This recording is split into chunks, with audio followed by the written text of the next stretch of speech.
মায়ের হিসেবে আপনাদের স্বাগত। আজকে দেখাবো বাড়িতে কিভাবে সহজ পদ্ধতিতে বানাবেন চিকেন কাটলেট। প্রথমে বোনলেস পিসেস নিয়ে নিলাম, মিক্সিং জারে সেটাকে দিয়ে তার মধ্যে দিচ্ছি পেঁয়াজ কুচি, অল্প আদার টুকরো, রসুন কুচি, কাঁচা লঙ্কা কুচি এবং ধনেপাতা মিক্সিতে পেস্ট বানিয়ে নিলাম। এরপরে দিচ্ছি এর মধ্যে লবণ, একবারে সরু করে কেটে নেওয়া পেঁয়াজ, লেবুর রস, ধনে গুঁড়ো, একটু ব্রেড ক্রাম্বস দিয়ে ভালো করে মাখিয়ে নেব।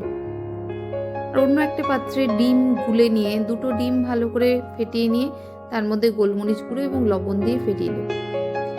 এবার চিকেনের পুরটা নিয়ে ভালো করে শেপ দিয়ে, কাটলেটের শেপ দিয়ে সেটা প্রথমে ডিমের গোলায় চুবিয়ে নেব। তারপরে ব্রেড ক্রাম্বসে ভালো করে কোট করে নিয়ে সাদা তেলে ভাজতে দেব মিডিয়াম ফ্লেমে।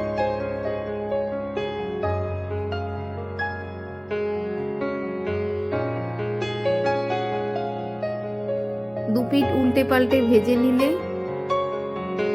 রেডি আমাদের সুস্বাদু চিকেন কাটলেট। সকলে ট্রাই করবেন। রেসিপি দেখার জন্য ধন্যবাদ।